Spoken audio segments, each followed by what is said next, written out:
Di tanah Jawa kuno, langit pernah menghitam 3 hari lamanya, menebarkan ketakutan pada seluruh rakyat. Matahari seakan enggan menampakkan wajahnya, membuat sawah-sawah kering tanpa cahaya. Para petani meninggalkan cangkulnya dan para ibu berdoa dengan hati cemas. Dukun dan resi dipanggil untuk membaca tanda-tanda langit itu. Mereka sepakat bahwa alam tengah murka pada manusia. Salah seorang resi bernama Ki Ajar Sangkan melihat tetanda dalam mimpinya. Ia melihat api besar yang membakar hutan tanpa asap, seakan berasal dari dunia gaib. Api itu berbicara padanya, menuntut manusia belajar menahan hawa nafsu. Ki Ajar sadar, hanya dengan laku prihatin, manusia bisa kembali selaras dengan alam. Sejak itu, ia berniat mencari cara menebus dosa manusia. Ki Ajar Sangkan meninggalkan padepokannya, berjalan menyusuri hutan belantara. Ia ingin mencari wangsit lebih jelas dari para penjaga gaib gunung. Malam-malam ia tidur di bawah pepohonan, hanya beralaskan daun kering.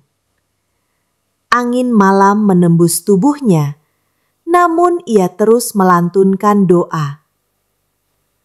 Di sebuah puncak gunung, ia bersemedi 7 hari tanpa makan dan tanpa bicara. Roh penjaga gunung muncul sebagai harimau putih bermata merah. Sang harimau berkata, manusia harus menjalani laku mati raga untuk menahan hawa nafsu. Itulah awal dari ajaran puasa yang kelak dikenal sebagai Pati Geni. Setelah mendapat ujangan harimau putih, Ki Ajar Sangkan merasakan panas aneh dalam dadanya. Api itu tidak membakar tubuh, melainkan membakar kesombongan, amarah, dan nafsu duniawi. Ia menyadari bahwa manusia sering dikuasai oleh keinginan tanpa batas. Jika tidak dikekang, keinginan itu akan melahirkan bencana. Maka ia bertekad menemukan tata laku untuk menundukkan api nafsu itu. Ia berjalan turun dari gunung, menuju sungai besar yang mengalir ke desa-desa. Di sana, ia melihat rakyat bertengkar memperebutkan air untuk sawah. Hatinya sedih, sebab mereka lebih memilih ego daripada kebersamaan. Ki Ajar mulai memahami bahwa puasa bukan sekedar lapar dan haus, melainkan menahan diri agar tidak saling merugikan. Ia pun memutuskan melanjutkan perjalanan mencari tanda berikutnya. Dalam perjalanan ke selatan, Ki Ajar bermeditasi di tepi pantai. Ombak besar bergulung, seolah ingin menelannya ke dasar laut. Tiba-tiba, muncul sosok wanita bermahkota hijau, anggun, dan bercahaya. Dialah Nyi Roro Kidul, penguasa Samudra Selatan yang terkenal sakti dan bijak. Nyi Roro Kidul berkata, manusia harus belajar menenggelamkan diri dari hiruk-pikuk dunia. Ia memberi pesan bahwa puasa sejati bukan hanya menahan diri dari luar, tetapi juga dari dalam pikiran. Jika pikiran hening, maka batin akan bersih. Pesan itu menambah keyakinan Ki Ajar untuk menyusun laku puasa Pati Geni. Suatu malam, Ki Ajar bersemedi di sebuah gua gelap. Ia menutup semua celah cahaya sehingga gua itu bagai perut bumi. Di sana, ia duduk tegap, tanpa makan, tanpa minum, tanpa tidur. hanya doa dan perenungan yang ia jaga. Gua itu menjadi saksi keheningan paling pekat. Dalam kegelapan itu, ia mendengar suara gaib berkata, "Yang sanggup hidup dalam mati, ia akan memahami rahasia." Ki Ajar mengerti, puasa pati geni berarti mematikan raga, sementara untuk menghidupkan jiwa. Ia merasakan dirinya seakan mati, tapi justru batinnya menyala terang. Sejak itu, ia menamai laku tersebut sebagai pati geni, mati dengan api. Ketika ia keluar dari gua, datanglah godaan berupa gadis cantik yang menawarkan makanan lezat, harum nasi, dan lauk menyeruak, membuat perutnya bergejolak. Namun, Ki Ajar menutup mata, menahan diri dari segala keinginan. Ia tahu ini adalah ujian dari makhluk gaib. Godaan berikutnya datang berupa emas dan permata yang berkilauan. Ki Ajar hanya tersenyum, lalu mengucap doa agar tidak terikat pada dunia. Semua godaan itu lenyap bagai kabut tersapu angin. Ia pun yakin kekuatan pati geni adalah kemampuan menolak godaan, sekecil apapun bentuknya. Kabar mengenai laku Ki Ajar Sangkan menyebar ke desa-desa. Banyak orang penasaran ingin belajar padanya. Namun, hanya satu pemuda bernama Jaka Wulung yang berani mendekat. Jaka dikenal keras kepala, tetapi hatinya tulus. Ia meminta Ki Ajar mengajarkan rahasia puasa pati geni. Ki Ajar menerima Jaka Wulung sebagai murid pertama. Ia menuntunnya masuk ke gua gelap, memberi syarat untuk tidak makan, minum, atau berbicara. Hari pertama Jaka menderita, tubuhnya gemetar menahan lapar. Namun Ki Ajar berkata, "Jika kau sanggup menahan sehari, esok akan lebih mudah." Dari sanalah pati geni mulai diwariskan. Pada hari ketiga puasa, Jaka Wulung melihat cahaya kecil dalam kegelapan gua. Cahaya itu semakin membesar, seperti obor yang menyala tanpa kayu. Ia ketakutan, tetapi Ki Ajar berkata bahwa itu adalah api batin. Hanya orang yang kuat menjalani laku pati geni yang dapat melihatnya. Api itu bukan untuk membakar tubuh, melainkan untuk membersihkan jiwa. Jaka merasakan hatinya lebih ringan. Dendam dan amarah perlahan hilang. Ia pun menangis, menyadari kesalahannya selama ini. Ki Ajar menegaskan, inilah tujuan pati geni, menyalakan api suci di dalam dada manusia. Keberhasilan Ki Ajar dan muridnya membuat iri bangsa jin yang tinggal di hutan. Mereka tidak suka manusia memiliki kekuatan batin. Maka mereka menampakkan diri sebagai makhluk menakutkan, berwajah seram, dan bersuara menggelegar. Mereka ingin mengusir Ki Ajar dari gua. Namun, Ki Ajar tetap tenang dalam keheningannya.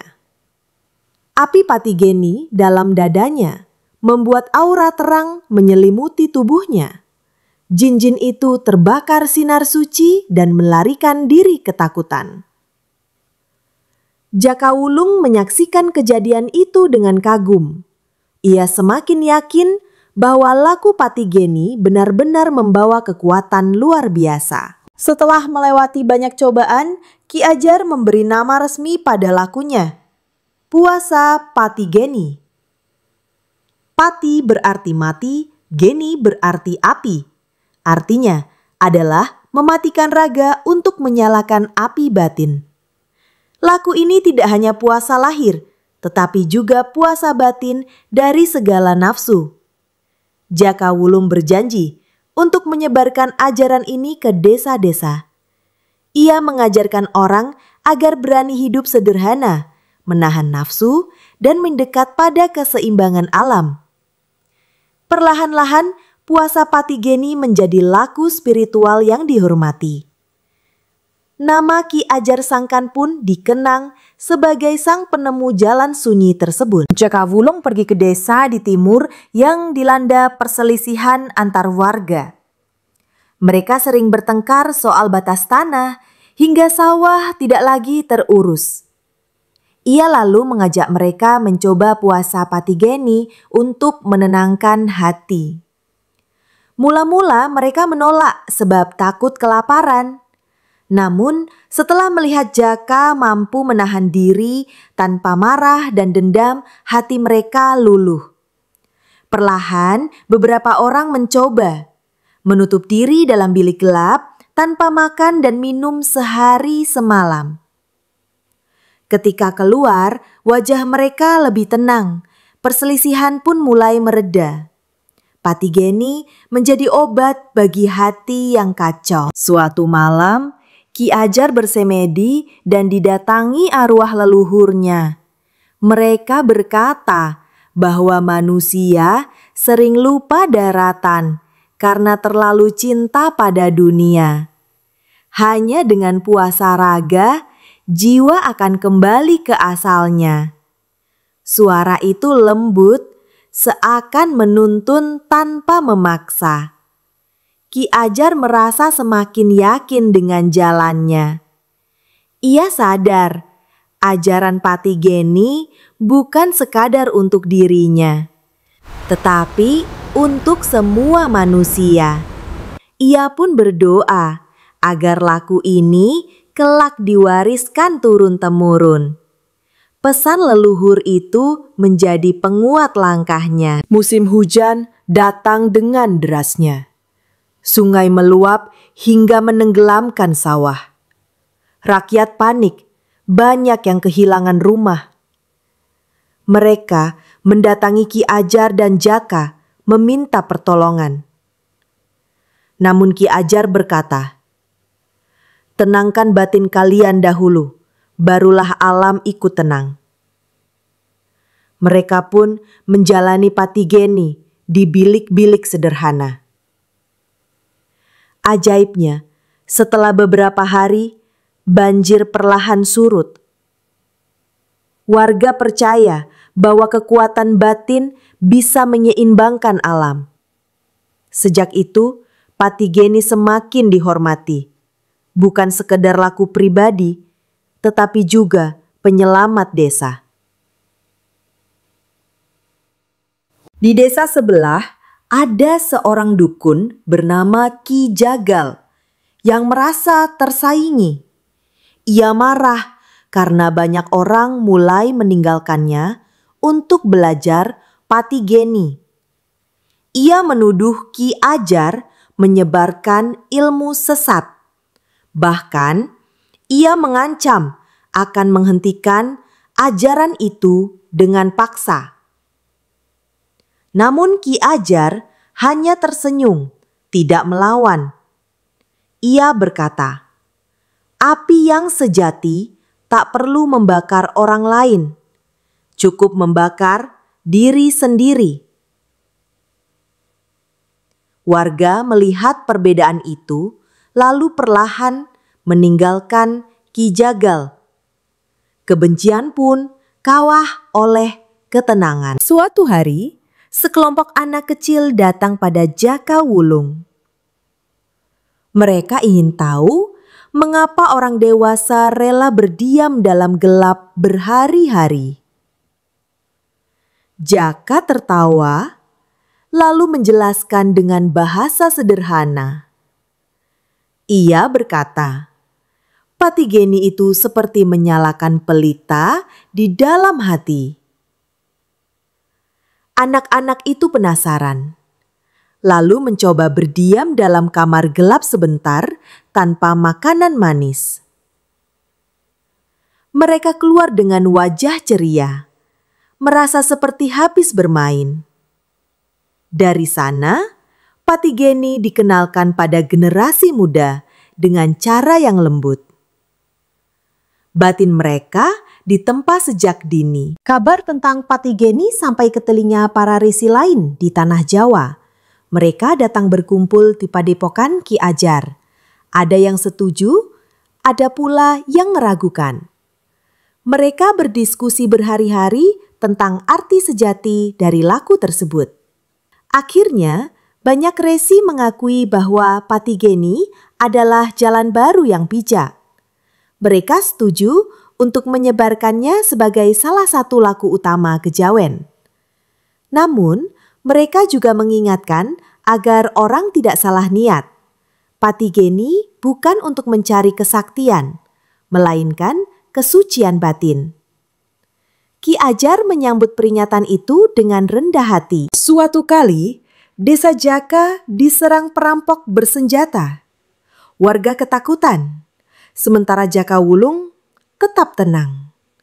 Ia memilih masuk ke bilik gelap menjalani Patigeni seharian. Perampok semakin bingung karena tak seorang pun melawan. Ketika Jaka keluar, tubuhnya memancarkan wibawa yang membuat para perampok gemetar. Mereka melihat api samar menyala di matanya. Tanpa perlawanan fisik, perampok itu lari terbirit-birit. Warga sadar kekuatan Patigeni bukan pedang, melainkan cahaya batin. Suatu saat, Jaka Wulung jatuh sakit setelah terlalu lama berpuasa. Tubuhnya lemah, napasnya tersengal. Warga khawatir, mengira Patigeni berbahaya. Ki Ajar datang menenangkan mereka. Ia berkata, "Segala sesuatu harus seimbang, bahkan dalam laku suci." Ki Ajar lalu merawat Jaka dengan air ramuan dan doa. Setelah sembuh, ia menasihati muridnya agar tidak berlebihan. Patigeni bukan untuk menyiksa raga, tetapi untuk menuntun jiwa. Sejak itu, aturan puasa Patigeni diperjelas. Ada batas dan tata cara yang harus dipatuhi. Di suatu desa ada seorang perempuan sakit parah yang tak kunjung sembuh. Dokter desa sudah menyerah. Ia lalu mencoba Patigeni dengan bimbingan Ki Ajar. Selama 3 hari ia berdiam dalam gelap, hanya berdoa dengan sepenuh hati. Ketika keluar, tubuhnya terasa lebih ringan, sakitnya perlahan mereda. Warga menyebutnya sebagai keajaiban. Namun Ki Ajar menegaskan, bukan Patigeni yang menyembuhkan, melainkan kekuatan batin dan ketulusan doa. Meski begitu, kabar itu membuat semakin banyak orang tertarik menjalani laku Patigeni. Ki Ajar mulai merasa usia tuanya semakin dekat. Ia berpesan pada Jaka Wulung dan para murid lainnya.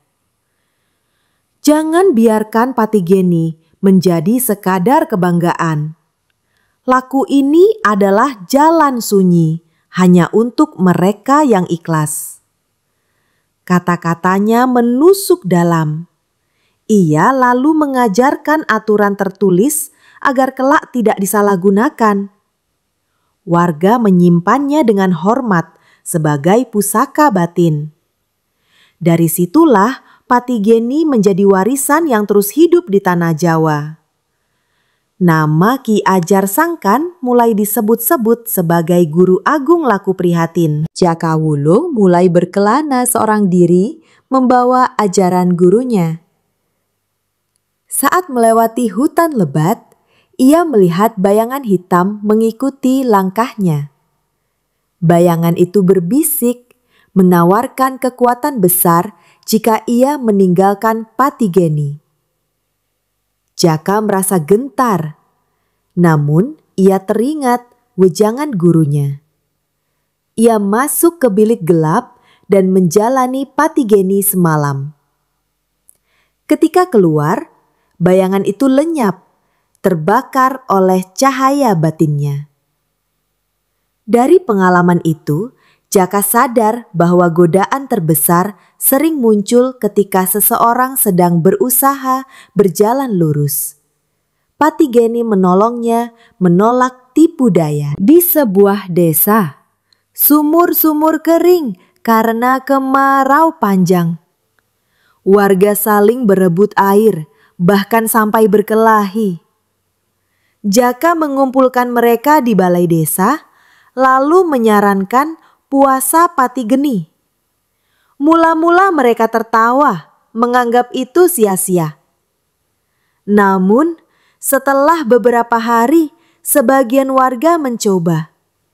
Ajaibnya, hati mereka lebih sabar dan pertengkaran mereda.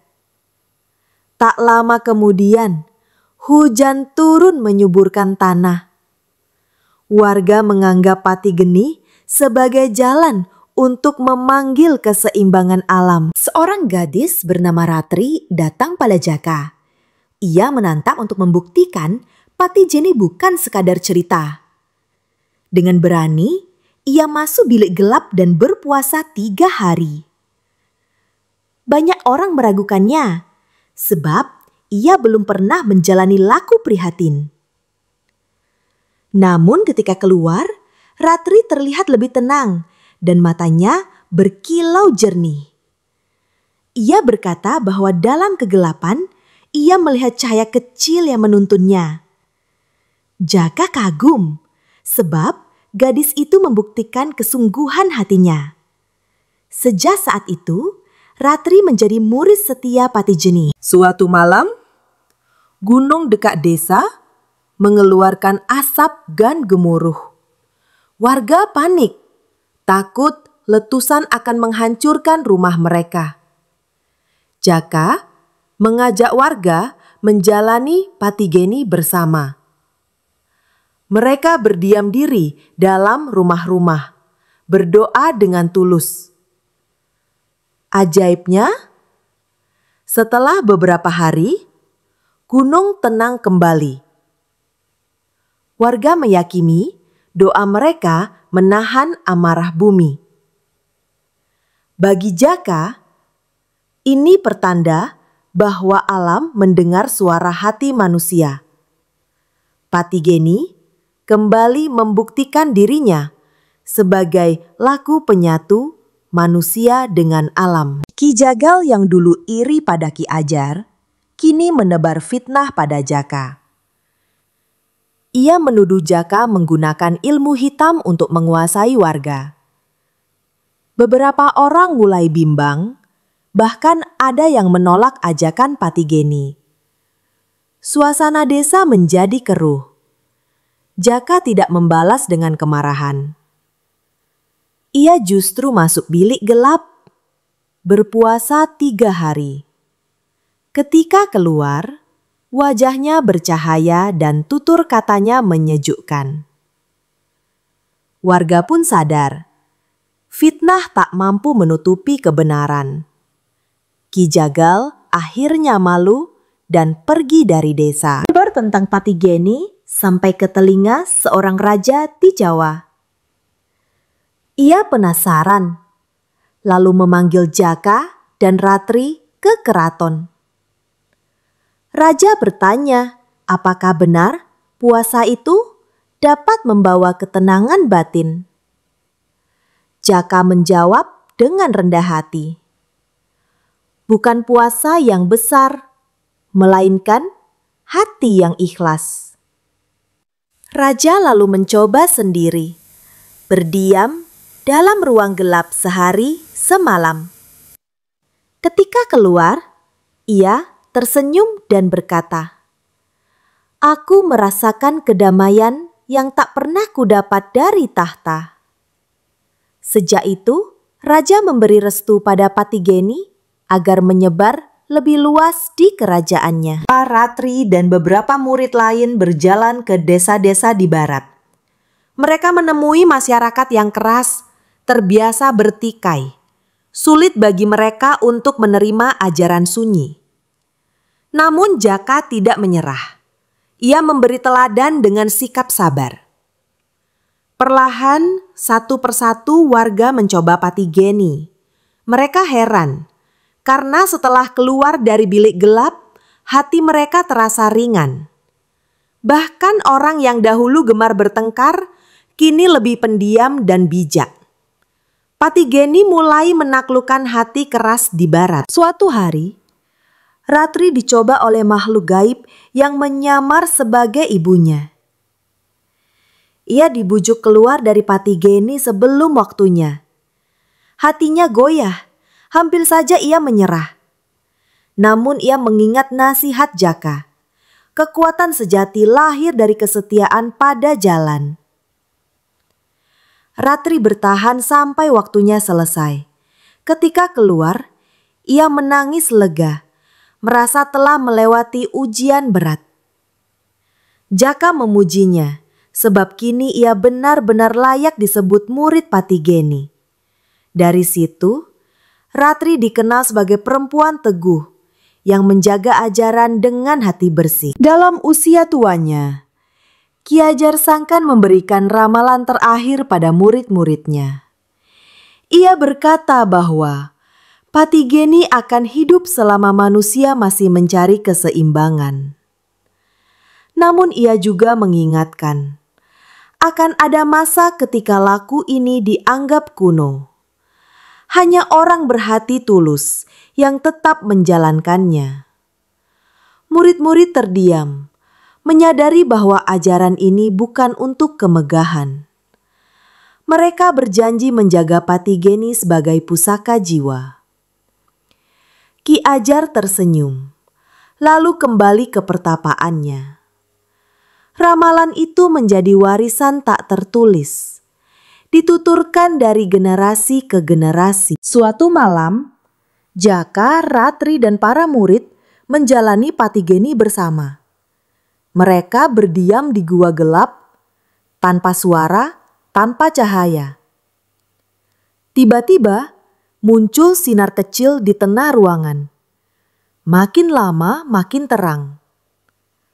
Cahaya itu tidak berasal dari api, melainkan dari batin mereka sendiri. Mereka semua merasakan kedamaian mendalam. Jaka berkata, "Inilah bukti bahwa api batin akan menyala jika kita mematikan nafsu raga." Para murid terharu, merasa telah menemukan makna sejati dari patigeni. Malam itu menjadi tonggak penting dalam perjalanan mereka. Di sebuah desa, wabah penyakit melanda. Banyak orang jatuh sakit tanpa sebab jelas. Warga bingung. Obat-obatan tak juga manjur. Mereka akhirnya memanggil Jaka Wulung dan Ratri untuk memberi petunjuk. Jaka menyarankan agar warga menjalani patigeni bersama-sama. Selama 3 hari, mereka berdiam dalam rumah gelap, berdoa dengan tulus. Perlahan, wabah mereda. Orang percaya bahwa patigeni telah mengusir penyakit gaib yang menghantui desa itu. Banyak pemuda datang berguru, namun tak semua berhasil. Beberapa menyerah di hari pertama, tak sanggup menahan lapar. Ada pula yang keluar dengan wajah muram, gagal mengendalikan diri. Namun sebagian berhasil menemukan kedamaian dalam kegelapan. Dari situ Jaka menegaskan, patigeni bukan untuk semua orang.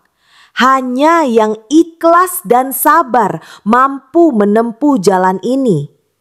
Ajaran itu pun semakin dihormati karena dianggap laku khusus bagi mereka yang sungguh-sungguh mencari kesejatian hidup. Seiring waktu, Ratri semakin matang dalam ilmu batinnya.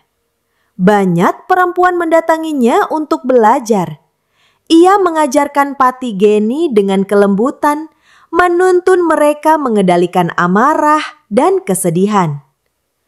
Murid-muridnya menyebut Ratri sebagai cahaya di tengah gelap. Jaka bangga melihat Ratri mampu berdiri sejajar dengannya. Kini, ajaran Patigeni tak hanya diajarkan pada laki-laki, tapi juga perempuan. Warisan Ki Ajar menjadi lebih luas, merangkul semua tanpa memandang perbedaan. Suatu malam, ketika para murid sedang menjalani Patigeni, terdengar suara gaduh dari luar gua.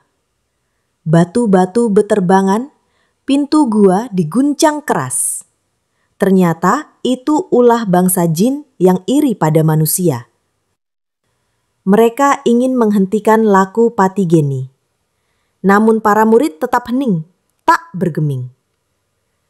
Semakin lama cahaya batin mereka menyala, membuat jin-jin itu terbakar ketakutan.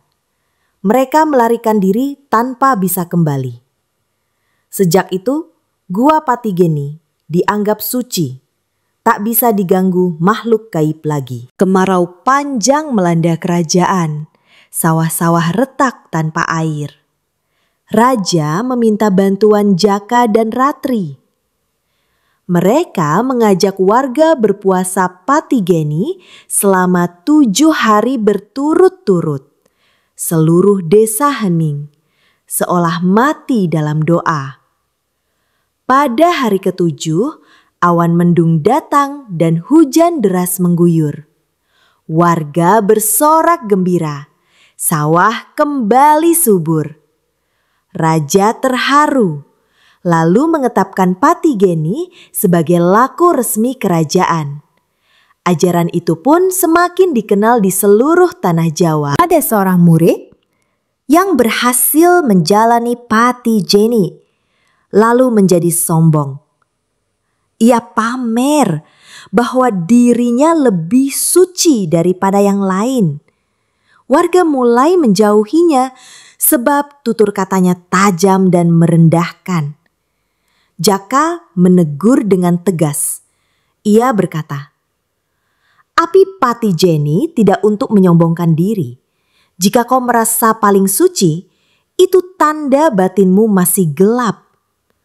Murid itu tersadar, lalu kembali rendah hati. Dari situ, aturan Patigeni semakin ditekankan. Kesombongan adalah musuh utama. Dalam semedinya, Jaka mendapat wangsit tentang pusaka gaib. Bukan keris, bukan tombak, melainkan cahaya batin yang diwariskan Ki Ajar. Pusaka itu tak bisa dilihat, hanya bisa dirasakan. Barang siapa menjalani Patigeni dengan ikhlas akan mendapat pusaka tersebut. Ia lalu mengajarkan bahwa pusaka sejati bukanlah benda, tapi ketenangan jiwa. Murid-murid mengangguk, memahami bahwa mereka tidak sedang mencari kekuatan, melainkan kedamaian.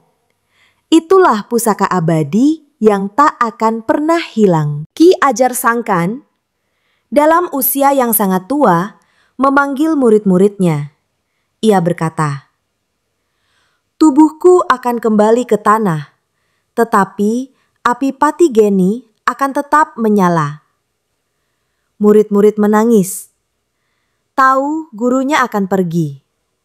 Dengan tenang, Ki Ajar masuk ke bilik gelap untuk terakhir kalinya.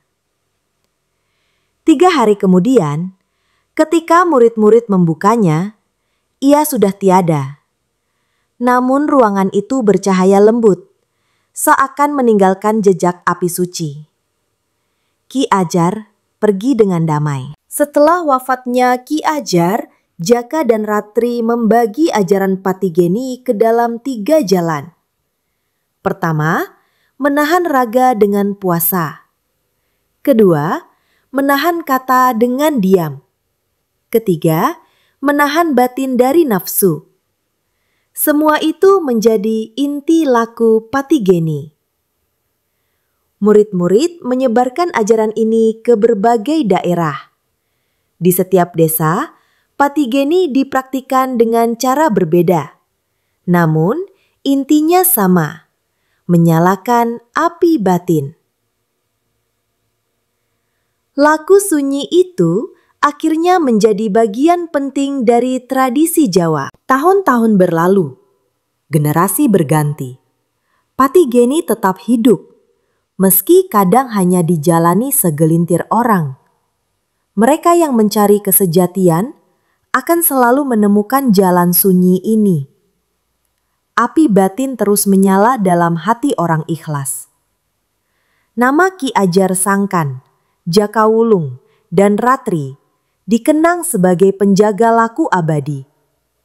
Mereka bukan raja atau pahlawan perang, melainkan guru batin yang menyalakan cahaya di tengah kegelapan. Begitulah asal-usul puasa patigeni, warisan Jawa yang tak pernah padam.